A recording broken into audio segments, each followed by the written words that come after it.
Assalamu alaikum. Wa alaikum assalam. Me ya sunan malamin? Yusuf. So, dala tambaya gare ni domin naji an ce gari ya ɗauɗi mi fai za ta fashe ta kusa fashewa. Gaskiya ne. To, Fai ya kusa. kana fai network? Ina yi. Masha Allah. To da Allah idan fai din nan ta fashe, me kake ganin alkhairi wanda zaka iya ma al'umma? Okay. Zan gina masallaci. Zan gina rijiya. Na'am. Zan sai da islamiyya. Domin an ce fai din nan naji an ce za ta kai kowane kwara ɗaya zai kai dala 300,000. Haka ake tunani. Insha Allah. Haka ake tunani. To ni mai tambaye ka me zaka yi mu? Kai za a saya ma mota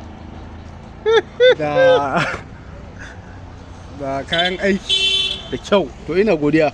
da za a ci gaba da tallata mu al'umma. Wato za ka rinka kai umar kenan da insha Allah. duk sati zan yi umara Sati kenan. za ka dinga zuwa. Domin an ce ta fashe ba ka fi dan gwata kuɗi. Gaskiya ne wannan. Ko ba haka ba an ce ta fashe ya fi dan gwata kuɗi.